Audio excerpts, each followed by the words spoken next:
আম্মা জান আয়েশা রাদিয়াল্লাহু তাআলা আনহা বলেন, গভীর রাত আমি আমার বিছানার পাশে তাকায় দেখলাম পয়গম্বর নাই। আমার মনটা কেমন যেন দুর্বল হয়ে গেল। এত রাত নবী কেন আমার পাশে বিছানায় নেই? আম্মা জান বলেন, নবী অন্য বিবিদের ঘরে গেল কিনা আমি খোঁজার জন্য বের হয়ে গেলাম। তালাশ করে দেখলাম না না, নবী অন্য কোনো বিবির ঘরে নেই। আমার টেনশন আরো বেড়ে গেল। এত রাত নবী আমার ঘরেও নাই, অন্য বিবিদের ঘরেও নাই, কোথায় গেল? আম্মা জান বলেন, রাস্তাটা পাল্টাইয়া জান্নাতুল বাকিতে গেলাম। ওখানে যাওয়ার পর আমি তাকায় দেখলাম পয়গম্বর জমিনে বসে হাঁটু গেড়ে হাত উঠায়া আল্লাহর দরবারে চোখের পানি ফালায়া কান্নাকাটি করে। আমি দেখেও না দেখার ভান করে ঘরে চলে আসলাম। পয়গম্বর আমার উপস্থিতি টের পেয়ে গেলেন। মুনাজাত মুখতাসার করে দৌড়াইয়া তিনি ঘরে আসলেন। আমি বললাম, ও পয়গম্বর, আল্লাহ পাক আপনার আগে পরে সব গুনাহ ক্ষমা করে দিয়েছে। ডানেও গুনাহ নাই, বামেও নাই, সামনে পিছনে কোনো গুনাহ নাই। এরপরেও আপনি কেন এত কান্না করেন? পয়গম্বর ডাক দিয়া কয়, আয়েশা, যে আল্লাহ পাক আমারে এত পরিমাণে নিয়ামত দিতেছেন, সেই তুলনায় তো আমি আমার মালিকরে কিছুই দিতে পারলাম না। আমি কি আমার মালিকের শুকরগুজার বান্দা হব না? মালিকের শুকর কি আমি আদায় করব না? অথচ নবীর কোনো গুনাহ আর আমাদের গুনাহের অভাব নাই। অপর্দার অন্তরালের মা, ও বৃদ্ধ বাবা, ও যুবক আল্লাহর গোলাম, সেই নবীর কোনো গুনাহ নাই, ওই নবী যদি এত পরিমাণে কাঁদে, আপনার আমার গুনাহের অভাব নাই, সেই তুলনায় আমাদের কতটুকু কান্না করা দরকার, আমাদের কি পরিমাণে চোখের পানি ফালানো দরকার? না, আজকে কান্না নাই, আমল নাই, নামাজের খবর নাই, পর্দার খবর নাই। আল্লাহ কয়, বান্দা তোমাদেরকে লক্ষ্য করে আমি বলি, এতদিন গুনাহ করেছ, আমি আল্লাহ তোমারে মাহরুম করি না। আল্লাহ কয়, বান্দা আয়, আমি আল্লাহর কাছে কান্নাকাটি কর, তওবা কর, চোখের পানি ফালাও। হাজার অন্যায় করেছ, গুনাহ করেছ, মনে করেছ আমার মতো নাফরমান কেউ নাই, হয়তো আল্লাহ আমারে ক্ষমা করবে না। না রে বাবা না,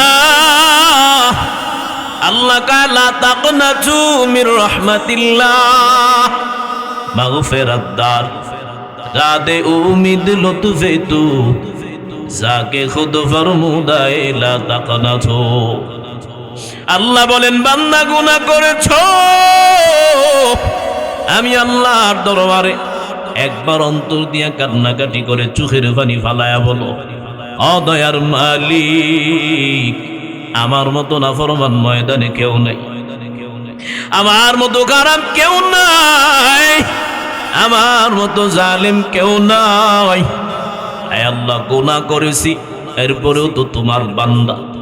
আয় আল্লাহ, সামনের বছর মাহফিল হবে, আমি থাকবো কি থাকবো না জানা নাই। জীবনের শেষ মাহফিল মনে করে খাটি দিলে তওবা করে গেলাম, আর গুনাহ করব না। দুইটা গুনাহ ফোঁটা চোখের পানিও যদি ফালাইতে পারেন, মদিনার নবী জানায় মাছির ডানা এর থেকেও যদি পরিমাণে কম হয়, কিন্তু অন্তর দিয়া ইখলাস নিয়া দুই ফোঁটা যদি পানি ফালাও, মদিনার নবী সুসংবাদ দেয়, ওই পানিটা নাকের ডগায় আসার আগে আমার মাওলা বান্দার গুনাহ চিরতরে ক্ষমা করে দেয়। या इलाही मुझसे मुझको दूर कर, आके देखा मुझ में तुझको एक नजर। या इलाही तू मेरा माबूद है, या इलाही तू मेरा माशूक है। আল্লাহ বলেন, গোলাম আমার কাছে চাও, আমি আল্লাহ ক্ষমা করতে ভালোবাসি, আমি আল্লাহ বান্দাদেরকে দিতে ভালোবাসি, ক্ষমা করতে চাই। ও গোলাম, গুনাহ করেছো, আমার রহমত থেকে নয়রাশ হয় না। আমি আল্লাহ বড় বড় বড় বড় নাফরমানদেরকে ক্ষমা করেছি।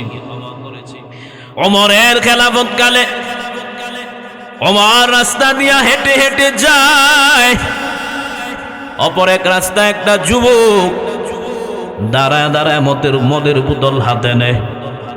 কি ব্যাপার? আমি ওমর যেন না দেখে বোতলটা আমি পান করে নেই। ওমর আমার আশেপাশে নাই, দেখবেও না। এবার যুবক গুনাহ করার জন্য বোতলটা হাতে নিয়ে পান করছে।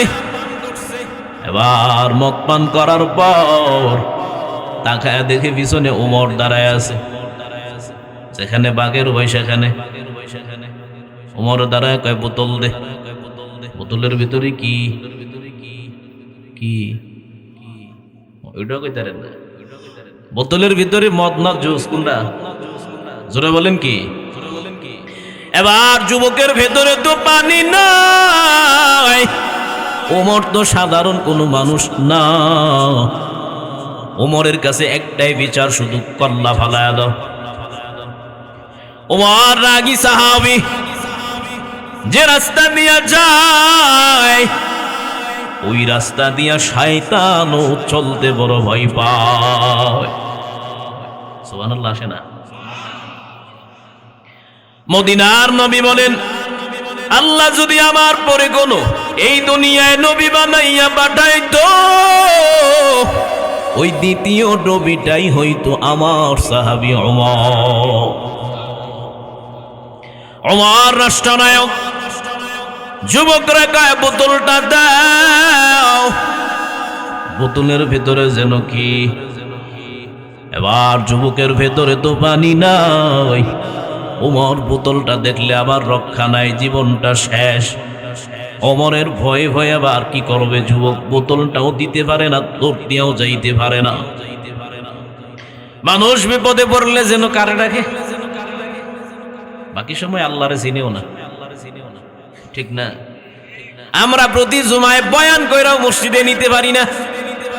রাস্তায় ঢাকলেও ফাঁকি মেয়েরা কয়, হুজুর কাজ আছে। ঠিক না?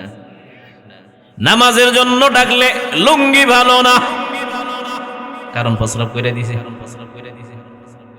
বসার সুযোগ পাইছে না, লুঙ্গিতে মেরে দিছে। না হয় কথা বলে কেন? আবার বাজারে গিয়ে গরম করে কয়, ইমাম ডাক দিল, ইমাম রে ফাঁকি দিয়া চলে আসলাম, ধরতেই পারলো না। আমরা লস হয়ে গেছে, ইমামের লস হয়েছে। দুই ছাত্র ক্লাসে বৈশা কথা কয়, 1 ঘন্টা কথা কইছে, হুজুরে দেখছে না। হ্যাঁ, বাইরে গিয়ে গর্ব কইরা কয়, 1 ঘন্টা কথা বললাম, হুজুরে আমারে দেখছে ওই না। হুজুরের লস হয়েছে নি? আমি মনে বুঝাইতে পারছি না কথাটা। হুজুরের কোন লস হয়েছে? মানে হেড যে ক্ষতি হয়েছে হে নিজেও জানে না। এবার যুবক মুসিবতে পড়লে বান্দা আল্লাহরে ডাকে অন্তর দিয়া। এবার যুবক আল্লাহর দরবারে চোখের পানি ফালায় কান্নাকাটি করে, ও দয়ার মালিক, আয় আল্লাহ, এতদিন গুনাহ করলাম, রহমতের চাদর দিয়া আবৃত করে রাখছ, এখন প্রকাশ করে ওমরের হাতে জীবনটা দিও না। কথা দিলাম, যদি উমরের হাত থেকে আমি বেঁচে যাই, আমি কথা দিলাম আর কোনোদিন মদ পান করব না। ওমর তো দাঁড়াইয়া আছে, বোতল দাও। যুবক আল্লাহর গোলাম কান্নাকাটি করে করে করে অন্তর দিয়া আল্লাহর সাথে কান্নাকাটি করে। বোতলটা এবার পিছন থেকে এনে সামনে উমরের হাতে দেয়। উমর বোতলটা হাতে নেয়, নিয়া দেখে বোতলের ভেতরে এক ফোঁটা মধু নাই। আমার মাওলা তওবার কারণে দুধের বোতল বানায় দিছি। আরেক জোরে আল্লাহ বলেন, তুবু ইলাল্লাহি তাওবাতান নাসুহা। ও বান্দা, ও ইমানদার বান্দা বান্দিরা শুনো, গুনাহ করেছ, আমি আল্লাহর দরবারে খাটি দিলে তোমরা তওবা করো, তওবা নাসুহা করো। আমি আল্লাহ তোমাদের জন্য তওবার দরওয়াজাটা ওয়াল টাইম ওপেন করে দিলাম, খুলে দিলাম। রাত্রে চাইবা আমার দরওয়াজা দেখবা খোলা, দিনে চাইবা দেখবা খোলা। নদীর মাঝখানে গিয়াও যদি চাও দেখবা আমার দরওয়াজা খোলা, এক সেকেন্ডের জন্য বন্ধ না। দুনিয়ার এমন কোন দরওয়াজা নাই যেটা বন্ধ হয় না। নেতার দরওয়াজা ওয়াল টাইম খোলা থাকে না। আল্লাহ কয় আমার দরওয়াজাটা এমন না, আমার কাছে চাইবা দেখবা দরওয়াজা খোলা। দুনিয়ার দরওয়াজা 24 ঘন্টা খোলা থাকে না। এরপরও চাইলে মনের মতো না, চাওয়ার পরে 4 ভাগের 1 ভাগ পাওয়া যায়। আল্লাহ কয় আমার খাজানাতে কোনো কমতি নাই। আমি আল্লাহ মানুষদেরকে দিতে ভালোবাসি। আমি আল্লাহ চাই বান্দারা আমার কাছে চেয়ে চেয়ে নেক, কিন্তু না, বান্দা তো চায় না। আমার মাওলা ক্ষমা করার জন্য গভীর রাতে প্রথম আসমানে এসে বান্দারে ডাকে, আলামি মুস্তাগফিরিন ফাগফির লাহ। আছো কোনো নাফরমান, আমি আল্লাহর কাছে ক্ষমা চাইবা, আমি আল্লাহ তোমারে ক্ষমা করব। কারণ ওই সময়টা বড় দোয়া কবুলের একটা সময়। অটিয়া কবির হয় রজনী যখন, নীরবে প্রভুর নাম জপিও তখন। ওই সময়টা দোয়া কবুলের একটা সময়। বান্দারে আল্লাহ ডাকে, আয় বান্দা আয়, আমি আল্লাহ তোর জন্য প্রথম আসমানে আসলাম। আল্লাহ নিজেই বান্দাদেরকে অফার করে, কিন্তু না, বান্দা তো আল্লাহর কাছে চায় না, অন্যদের কাছে চাইতে ভালোবাসে। কয় না, দুনিয়াতে 1 নাম্বার ধনী লোকটারও খবর নেও। তার যেই পরিমাণে ধন সম্পদ আছে, সে যদি মানুষের আস্তে আস্তে করে দিতে থাকে, এক সময় তার ধন ভাণ্ডার শেষ হয়ে যাবে। ঠিক নেই? আল্লাহ কয় শুধু আমি মানুষরে দেয় এমন না, আমি আল্লাহ যত মাখলুকাত দুনিয়াতে আছে সবার হাজত পূরণ করে কে? তোরে বলেন না কে? আল্লাহ কয় দুনিয়াওয়ালারা দিতে চায় না, আমি আল্লাহ দিতে চাই।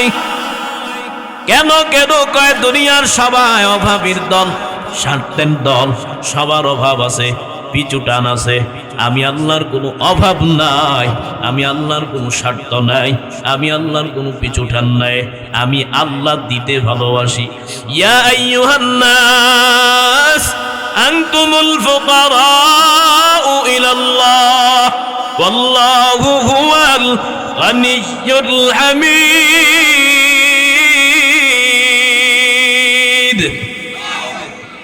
আল্লাহ বলেন দুনিয়ায় সবাই ফকিরনির দল, অভাবীর দল, একমাত্র অভাব মুক্ত ধনী হলেন। চিল্লায়া বলেন কে? আল্লাহ কয় আমার কোনো কিছুর অভাব নাই, কিন্তু না, বান্দারা তো আল্লাহর কাছে ডাইরেক্ট চাইতে পছন্দ করে না, আগে যাই পীরের কাছে, অন্য মানুষের কাছে, গায়রুল্লাহর কাছে চাইলে কোনোদিনও সম্ভব না। দেওয়ার মালিক একমাত্র কে? এই জন্য বান্দা তাওবা করো আল্লাহর কাছে। আল্লাহ কয় গোলাম, আমি আল্লাহ বড় বড় বড় বড় নাফরমানদেরকে ক্ষমা করেছি তাওবার কারণে। এক আল্লাহর গোলাম বনি ইসরাইল 99টা মানুষের জীবন শেষ করছে। 99টা মানুষ খুন করা কি সাধারণ? আল্লাহর বান্দা রাস্তায় বের হয়ে গেল, এক আল্লাহর বান্দার সাথে মুলাকাত। ও আল্লাহর গোলাম, আমি এমন এমন গুনাহ করলাম, ক্ষমার কোন সূরত আসেনি? পায় না, না, এত পরিমাণে গুনাহ করেছো, আল্লাহর দরবারে ক্ষমার কোনো আর রাস্তা নাই। পায় রাস্তা যদি না থাকে, কাজও আমার ছাড়ার দরকার নাই। সাথে সাথে ওই বান্দারেও শেষ করে দিছে। এবার হইল কয়টা? জোরে কয় না? আল্লাহর বান্দা এরপরও স্বস্তি অনুভব করে না। আল্লাহ চাইলে তো আমারে ক্ষমা করতে পারে। সামনে আগায় দেখি কত আর গুনাহ করব। আজকে শরীরে শক্তি আছে, মনে যা চাই তাই করতেছ, মনে যা চাই তুমি তাই করতেছ। না রে বাবা না, ডানে বামে তাকাইয়া দেখো কত আল্লাহর বান্দা তোমার মতো যুবক ছিল, আজকে চুল সাদা হয়ে গেছে, দাড়ি পেকে গেছে, চামড়ায় ভাঁজ পড়ে গেছে, অনেকে হাঁটতে পারে না, লাঠি ভর করে করে হাঁটে। তোমারও এমন সময় আসবে রে বাবা, চিরস্থায়ী দুনিয়াতে কেউ না। এই জন্য জীবনটারে সুন্দর করে গঠন করে মরো। নিজেও শুধরাও, সন্তানগুলোরে শুধরাও, সন্তানগুলোরে মানুষের মতো মানুষ বানাও, আদর্শবান বানাও। বানাইলে লাভ আছে রে বাবা, দুনিয়াতেও লাভ, পরকালেও লাভ আছে না নাই? দুনিয়াতে লাভ কি? সন্তান মা বাবা বৃদ্ধ হলে বৃদ্ধাশ্রমে দেবে না, মা বাবারে দেখবে, খেদমত করবে। আজকে আমরা বেশি টাকার লোভে সন্তানরে শিক্ষিত বানাইতে পারি, কিন্তু মানুষ বানাইতে পারি না। কারণ লেখাপড়া করলে বই থেকে কিন্তু জ্ঞান আসে না, তত্ত্ব আসে, ইনফরমেশন। বই থেকে যেটা আসে এটা ইনফরমেশন, জ্ঞান আসে আল্লাহ প্রদত্ত, আল্লাহর থেকে। যার জন্য সন্তানরে আমরা শিক্ষিত বানাই, মানুষ বানাইতে আমরা পারি না। সন্তানের উচিত মা বাবারে মাথায় তুইলা রাখা। একটা মা বাবা সন্তানের লালন পালন করে কি পরিমাণে কষ্ট করে বড় বানায়, ওইটা যদি সন্তানেরা জানত, মা বাবারে কোনোদিন আঘাত দিত না। ওইটা কেমন কষ্ট সন্তান লালন পালন করা, তারাই বুঝবে যারা বাবা হয়েছে। মানুষ বানাইতে পারো নাই। সন্তানগুলো দেখবা এক সময় মা বাবারে দেখে না। কত নাফরমান কুলাঙ্গার আছে, মা বাবারে ভাত পর্যন্ত দেয় না, আছে না নাই? আমগো ময়মনসিংহ 30 সালে এক কুলাঙ্গার জুয়া খেলায় আসক্ত। মার কাছে গিয়া কয়, মা টাকা দাও। মা কয় না। ওই তো ছিল জানে সন্তান জুয়া খেলায় আসক্ত, টাকা দেয় না। বাবার কাছে গিয়া কয়, বাবা টাকা দাও। না না, টাকা নাই। এবার কয়, যদি না দাও পরিণতি কিন্তু ভালো হবে না। এক পর্যায়ে তর্ক, মা বাবার সাথে তর্ক বিতর্কে লিপ্ত হয়ে গেল। কুলাঙ্গার তর্কের মাঝখানে একটা অস্ত্র নিয়া মা বাবারে আঘাত করতে করতে জায়গায় শেষ করে ফেলছে। শুধু হত্যা করেছে এমন না, ঘরের ভিতরে জায়গা খনন করে কবরের মতো বানায়া মা বাবারই কাফন দাফন গোসল সারা ওখানে মাটি চাপা দিয়ে দিছে। অসন্তানের মা বাবা একটু মনটারে বুঝাও, এত কষ্ট করে সন্তানটারে লালন পালন করে বড় বানাইলা, ওই সন্তানটারে মানুষ বানাইতে পারলা না। ওই সন্তান বড় হইয়া দেখবে না, ওই সন্তানটা বড় হইয়া তোমার সাথে আদব দেখাবে না। যদি সন্তানটারে আদবওয়ালা বানাইতে পারতা, নামাজি বানাইতে পারতা, ওই সন্তান বেয়াদবি করত না, ওই সন্তান আদর্শবান হতো, খেদমত করত। অন্তত পক্ষে কোরআনের জ্ঞানটা যদি ভিতরে দিতা, সন্তানটা মানুষের মতো মানুষ হয়ে যেত। দুনিয়াতে তো এই প্রতিদান পাইতা, পরকালে আরো বড় প্রতিদান। মদিনার নবী বড় সুসংবাদ দেয়, সন্তান যখন মা বাবার জন্য কবরের পাশে দাঁড়ায় অথবা ঘরে বসে আল্লাহর দরবারে দুইটা হাত উঠাইয়া সূরা ফাতিহা আলহামদুলিল্লাহি রাব্বিল আলামিন আর রহমানির রহিম মালিকি ইয়াউমিদ্দিন ইয়্যাকা না'বুদু ওয়া ইয়্যাকা নাস্তাঈন ইহদিনাস সিরাতাল মুস্তাকিম সিরাতাল্লাযীনা আন'আমতা আলাইহিম গায়রিল মাগদুবি আলাইহিম ওয়ালাদ-দাল্লিন। সূরা ফাতিহা একবার পড়লো, তিনবার সূরা ইখলাস পড়লো, দুরূদ ইস্তিগফার পড়লো, আল্লাহর দরবারে চোখের পানি ফেলায়, ও দয়ার মালিক, আমার মা বাবা আমার লালন পালন করতে গিয়ে কম কষ্ট করে নাই, আজকে দুনিয়াতে তারা নাই, কবরে তাদেরকে আঘাত দিবা না, কষ্ট দিবা না। মদিনার নবী কয়, সন্তান যখন আল্লাহর কাছে কান্নাকাটি করত, আমার মাওলা দোয়াটা ফিরাইতো না। আমার মাওলা মা বাবা যদি জাহান্নামেও যায়, সন্তানের তওবার বিনিময়ে মা বাবার কবর জান্নাতের বাগান বানায় দেবে। এই জন্য সন্তানগুলোরে আদর্শবান বানাও, কয়দিন বাহাদুরি আর মাস্তানি করবা। মানুষ তো প্রতিদিন মরে, কার জন্য যেন বাস বড় হয়ে গেছে, কার জন্য যেন দোকানে কাপড় অলরেডি আইসা পড়ছে, আসার সিরিয়াল আছে, যাওয়ার কোনো সিরিয়াল নাই। কত বাবা সন্তানের লাশ কাঁধে নিয়ে কান্নাকাটি করে, সন্তান নেয়। ও আল্লাহর গোলাম, ওই দিন আসার আগে আগে নিজেকে শুধরায়া নাও, ওই দিন আসার আগে আগে নিজেকে সংশোধন করো, আল্লাহর দরবারে ক্ষমা চাও।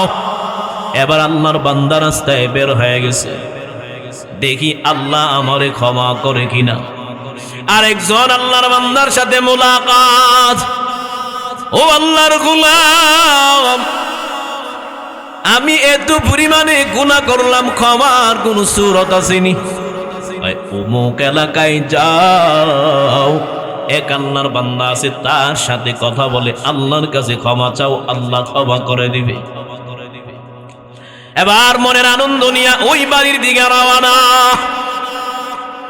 কিছু দূর যাওয়ার পর আমার মাওলা মালাকুল মউত আজরাইল পাঠায় দিলেন, জান্নিয়া নিল। কারণ এই এমন একটা দুনিয়া, নিঃশ্বাসের নাই কোনো, এক সেকেন্ডেরও কোনো ভরসা। আল্লাহর বান্দার ইন্তেকাল হয়ে গেল, বডিটা পড়ে আছে জমিনে। ইন্তেকালের পর জান্নাত থেকে একদল ফেরেশতা, জাহান্নাম থেকে একদল ফেরেশতা আসছে নেওয়ার জন্য। জান্নাতীরা কয়, আমরা ওই বান্দারে জান্নাতে নেব। জাহান্নামীরা কয়, না না, করেছে সারা জীবন গুনাহ, আমরা তারে জাহান্নামে নেব। দুই দল ফেরেশতা তর্ক লেগে গেল। জান্নাতীরা কয় জান্নাতে, জাহান্নামীরা কয় জান্নাতে, জাহান্নামে। আল্লাহ এবার ফেরেশতারে ডাক দিয়া কয়, ফেরেশতা যাও, তর্কটার একটা নিরসন দাও, সমাধান দিয়ে এসো। আল্লাহ একটা স্কেল দিয়ে দিছেন। স্কেলটা হলো, যে জায়গাতে ইন্তেকাল করেছে ওই জায়গাটা থেকে মাপ দিয়া দেখবা বাড়িটা কাছে নাকি যেই জায়গাতে তওবা করতে গেছে ওই তওবার জায়গাটা কাছে। যদি বাড়ির জায়গাটা কাছে হয়, জাহান্নামের ফেরেশতারা জাহান্নামে নেবে। তওবার জায়গাটা যদি কাছে হয়, জান্নাতের ফেরেশতারা জান্নাতে নেবে, জাহান্নামের ফেরেশতারা নিবে। আল্লাহ কয়, আমি চাই আমার বান্দারা যেন জান্নাতে যায়, জাহান্নামে যাবে আমি আল্লাহ মোটেও চায় না। এবার আল্লাহ মাটিরে অর্ডার করে, মাটি আমার বান্দার জন্য তোমরা প্রশস্ত হয়ে যাও, বাড়ির জায়গায় রেখে। মাটি আল্লাহর কথা শুনে কি শুনে না? জোরে বলেন না। লা তামশি ফিল আরদি মারহা, এই জমিনে মাস্তানি করিও না, জমিনটা কার? আরো জোরে বলেন না, জমিন কার?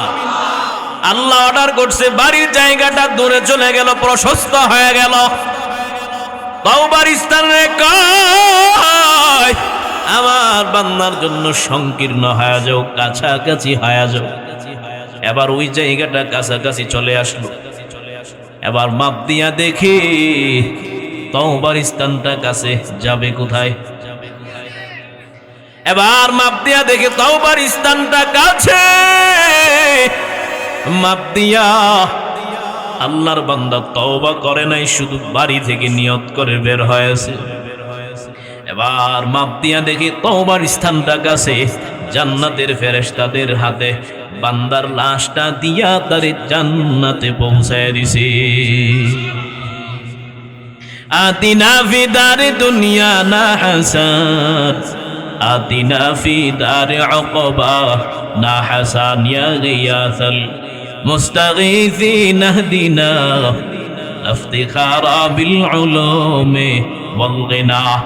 हर गरीदे नेक तो तैयार है, जो न मांगे उससे तू बेजार है।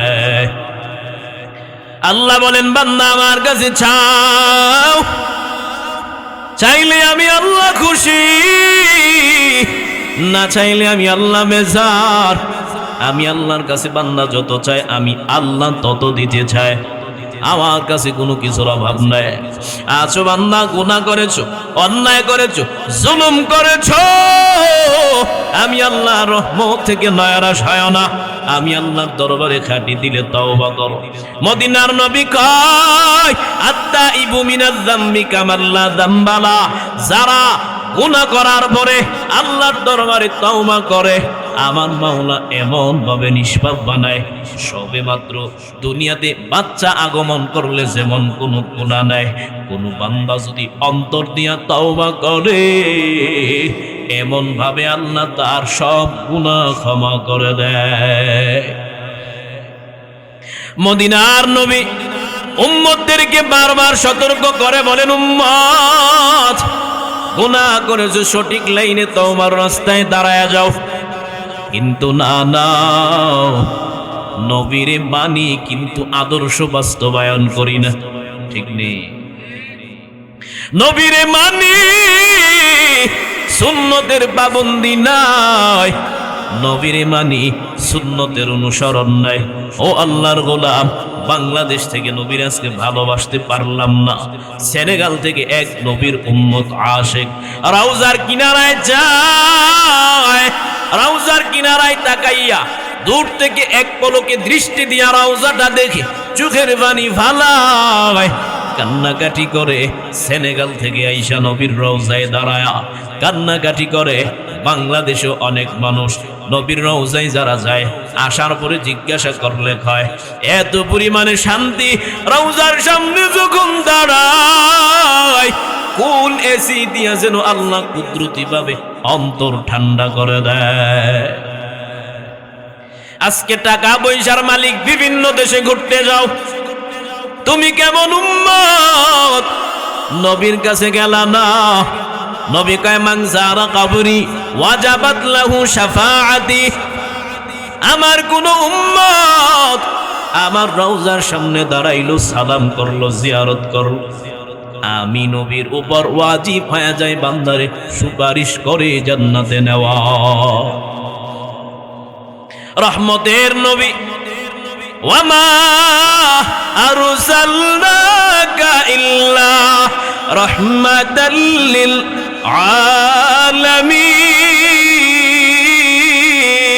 আলামিন।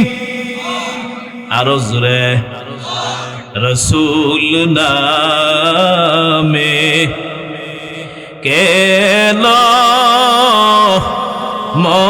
মদিনায়, রসুল নামে ওরে আকাশের চন্দ্র কেরে, ওরে আকাশের চন্দ্র কেরে ওকে আনলো দুনিয়ায়,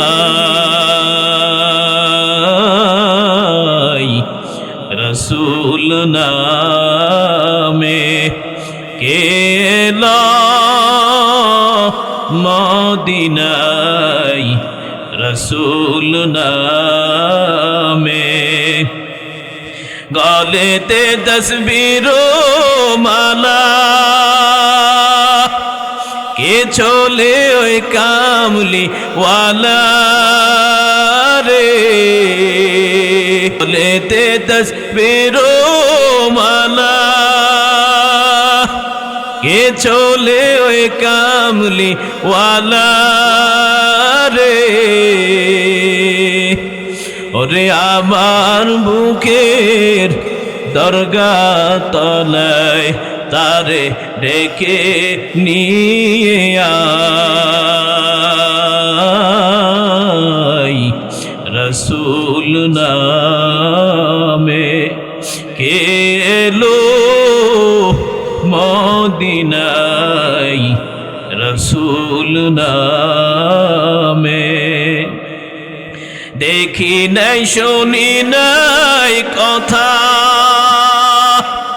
ওরে মানসে না সে মানুষের ব্যথা রে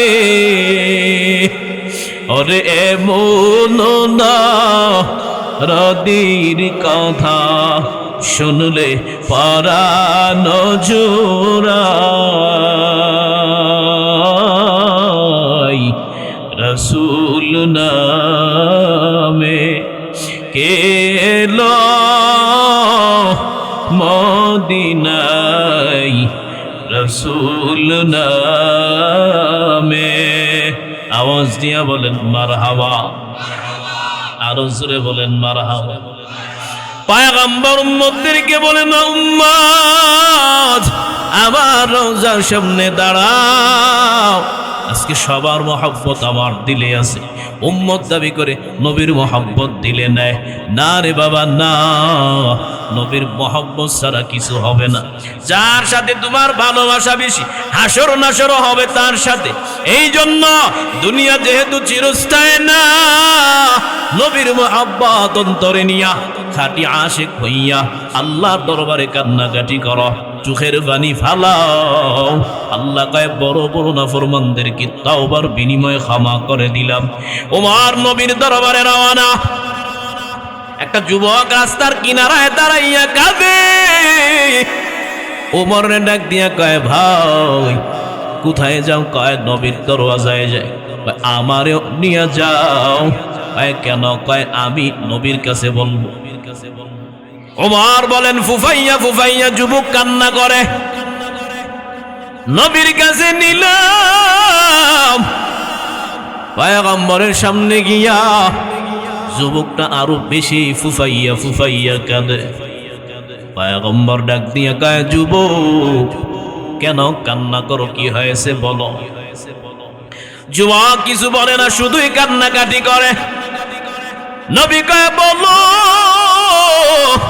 কি হয়েছে বলো কেন কান্নাকাটি করো যুবক এবার ফুফানি থামাইয়া ডাক দিয়া কয় পয়গম্বর আমার মতো নাফরমান জমিনে কেউ নেই নবী কয় আল্লাহর রহমত থেকেও তোমার গুনাহ কি বড় যুবক মাহরুম হয়ে কয় পয়গম্বর আমার গুনাহটা অনেক বড় নবী কয় তুমি না বললে তো জানবো না কি গুনাহ তুমি করেছো এবার যুবক কান্না থামায়া নবীর দরবারে ডাক দিয়া কয় পয়গম্বর আমার পেশা হলো মাইয়িতকে যখন কবরে রাখা হয় গভীর রাতে আমি কাফন চুরি করে করে করে আমি আমার সংসারের রিজিক জোগাড় করি আমার পেশা হলো মাইয়িতের কাফন চুরি করা ও নবী এখানে শেষ না গভীর রাত একটা বংশের সুন্দরী কন্যারে যুবতী কন্যারে যখন দাফন করা হয় গভীর রাত প্রতিদিনের ন্যায় আমি কাফন চুরির জন্য কবরে নেমে গেলাম আমি কাফনটা নিয়ে যখন উঠে রওনা হয়ে যাব এমন সময় আমারে ওয়াসওয়াসা দেয় আর কয় যুবক এত সুন্দরী যুবতী আর ভাবি না সবাই এখন আরামে ঘুমায় কেউ সজাগ না যা যা এই ফাঁকে তুই গুনাহটা করে নে সবাই ঘুমাইতেছে জঙ্গলের পশু পাখিরা ঘুমায় সন্তানগুলো মায়ের কোলে ঘুমায় কেউ সজাগ না তুই মনের খা হেসারটা মিঠায় নে এবার যুবক বলে এক কদম সামনে পিছনে এভাবে। আমি এক পর্যায়ে শয়তান ধোঁকা দিতে দিতে দিতে আমার দুর্বল বানায় ফেললো। গুনাহ করার জন্য আমি আবার দ্বিতীয়বার কবরে গেলাম। যাওয়ার পর আমি আমার মনের হেসারটা মিঠায় নিলাম, যুবতীর সাথে জিনায় লিপ্ত হয়ে গেলাম। নাউযুবিল্লাহ। এবার জিনা শেষ করে আমি কবর থেকে উঠে বাড়ির দিকে রওনা। পিছন থেকে আওয়াজ ডাক দিয়া কয়, যুবক তোর কি ক্ষতি করলাম? তুই আমার এত বড় সর্বনাশ করে দিলি। এতগুলো মাইয়েতের সামনে তুই আমারে নাপাক বানায় দিলি। এখন কিয়ামতের ময়দানে আল্লাহর দরবারে আমার নাপাক হালতে দাঁড়াতে হবে। যুবক কয়, আমি কথাগুলো শোনার পরে নিজেরে আর স্থির করে রাখতে পারলাম না। পয়গম্বর কয়, নাফরমান আমার কাছ থেকে দূর হও। এবার যুবক নবীর কাছ থেকে মাহরুম হইয়া পাহাড়ের দিকে রওনা। পাহাড়ের দিকে যায়। যুবক কয়, নবী যদি আমারে ধমক দেয় আমি শেষ হয়ে যাব। পাহাড়ে যায়, নির্জনে গিয়া আল্লাহর দরবারে কাঁদে। ও আল্লাহ, এক এলাকায় ভিক্ষুক যদি ভিক্ষা না পায় অপর এলাকায় পায়, তুমি এমন একজন মালিক, ফিরাইয়া যদি দেও চাওয়ার কোনো দরওয়াজা নাই, রাস্তা নাই, চাওয়ার কোনো রাস্তা নাই। ও আল্লাহ, ফিরাইও না, গুনাহ তো করে ফেললাম, ক্ষমা করে দাও। যুবক একাধারে 40 দিন পর্যন্ত কাঁদে। আল্লাহ কয়, বান্দা যখন চোখের পানি ফালাই আমি আল্লাহর কুদরতি অন্তরে জোশ মেরে যায়। বান্দার চোখ থেকে পানি যেইভাবে বের হোক বৃথা যাবে না। একজনের কষ্ট দিলা, চোখ দিয়া পানি বের হয়ে গেছে, মনে করবা অভিযোগটা কার কাছে পৌঁছে গেছে।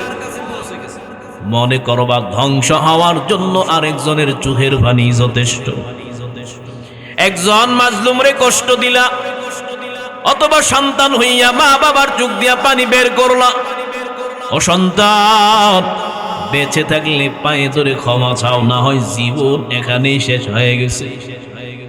কারণ কারো চোখের পানি বৃথা যায় না, এই অভিযোগটা সরাসরি আল্লাহর কাছে পৌঁছে যায়। ও আল্লাহর বান্দারা এজন্যই তো বলেন, ফালইয়াযহাকু কালিলাও ওয়ালইয়াবকু কাসীরা। কম হাসো, বেশি বেশি কাঁদো, কারণ কান্নাওয়ালার দাম আল্লাহর কাছে বড় বেশি। যারা কাঁদে দিলটা সব সময় ফ্রেশ থাকে, যারা কান্নাকাটি করে কবরের কথা মনে হয়। আজকে তো আমরা কবরের কাছে দিয়া গেলেও কবরের কথা স্মরণ হয় না। কয়দিন বাঁচবারে বাবা, এমন কোন দিন নাই মানুষ মরে না কোন দিন নামের সাথে লাশ শব্দটা যোগ হয়ে যায়। কোন দিন নামের সাথে যেন আমার শব্দটা, আমার আর নাম কেউ বলবে না, বলবে লাশ। হায়াত মৌতের গ্যারান্টি নাই। প্রতিদিন প্রোগ্রামে বের হয় আর মনে মনে দোয়া করি, হয়তো আমার এটাই হতে পারে জীবনের প্রোগ্রাম, শেষ প্রোগ্রাম। আগামী প্রোগ্রাম ধরতে পারবো কিনা জানা নাই। কারণ যেভাবে মানুষ মরে, এই বয়ানের বয়সে কত মানুষের অ্যাক্সিডেন্টের লাশ দেখলাম, এমন ভাবে দেখলাম যেগুলো বর্ণনা দিলে লোম দাঁড়ায় যাবে। বেশি দিন তো হয় নাই, অল্প কয়েকদিন আগেই তো ওমানের 7 জন প্রবাসী সন্দ্বীপের 7 জন যুবক একই গাড়িতে ছিল, অ্যাক্সিডেন্টে মারা গেছে। কোন দিন কার মরণ আসে জানা নাই। এই জন্য বাবা, কোন দিন যেন সন্তান এতিম হয়ে যায়, ওই দিন আসার আগে আগে বাবা নিজের শুধরায়া নাও। আল্লাহর কাছে ক্ষমা চাও, আল্লাহর কাছে মাফ চাও, আল্লাহর কাছে তওবা করে কান্নাকাটি করো। নিজেরাও করো, ফ্যামিলির সবাইরেও করাও। আজকে সন্তানের উপরে আমাদের দায়িত্ব আছে, পালন করি না। নিজে নামাজ পড়ি, সন্তানটা পড়ে না, কোনো তাগিদ নাই। ওই এলাকায় আরো তাগিদ দিয়া সন্তানের কয়, অমুকের সন্তান নরসিংদী বাড়ি রাখলো। ও বাবা, তুমি কেন পারলা না? তুমি কেন রাখতে পারো না? আরেকজন সন্তান আরেকজনের সন্তানের দেখায়া বলে অমুকে 1 লক্ষ টাকা বেতনের চাকরি করে, তুমি কেন পারো না? আজ পর্যন্ত কোনো বাবা সন্তানের বলে নাই অমুকের সন্তান নামাজ পড়ে, তুমি কেন পড়ো না? অমুকের সন্তান দিনের পথে চলে, তুমি কেন চলো না? আমাদের কপাল তো এখানেই শেষ। সন্তানগুলোরে আমরা আমাদের মতো করে মানুষ বানাইলাম, কিন্তু রবের দেওয়া শিক্ষা আমরা দিলাম না। না রে বাবা না, সন্তানগুলোরে নিজের আয়ত্ত এনে সন্তানগুলোরে মানুষের মতো মানুষ বানাও, আদর্শবান বানাও। যুবক পাহাড়ের কিনারায় গিয়া আল্লাহর দরবারে কান্নাকাটি করে, ও মালিক গুনাহ তো করেই ফেললাম। একাধারে 40 দিন কান্নাকাটি করার পরে আল্লাহ পাক বলেন, জিবরাইল যাও আমার বন্ধুরে জানায় দাও, ও নবী মানুষ কি আপনি বানান নাকি আল্লাহ বানায়? মানুষকে বানায়। আরো জোরে বলেন না, মানুষ কে বানায়? ক্ষমা কে করে? ও নবী আপনি যাকে ফিরাইয়া দিছেন, আপনি যারে মাহরুম করে দিছেন, ওই যুবক আল্লাহর দরবারে কান্নাকাটি করে ক্ষমা চেয়েছেন। আমার মাওলা যুবকের কান্নায় এত পরিমাণে খুশি হয়ে গেছে, যুবকের কান্নার বিনিময় আমার মাওলা পিছনের সব গুনাহ ক্ষমা করে দিছে। সবাই আমাদের যাদের উজু আছে তো আসি, যাদের নাই আমরা উজু বানাই একটু জানাজায় শরীক হব। জানাজার পরে আবার বয়ান হবে, কিন্তু প্রধান বক্তা আসছেন, উনি কথা বলবেন। কেউ আমরা না যাই, জানাজার পরেই এখানে আবার কথা হবে। দোয়া চাই আল্লাহ পাক সকলকে হেফাজত করুন, মরহুমকে আল্লাহ মাফ করুন, জান্নাতবাসী করুন। সুবহান রাব্বিকা রাব্বিল ইজ্জাতি আম্মা ইয়াসিফুন ওয়া সালামুন আলাল মুরসালিন আলহামদুলিল্লাহি।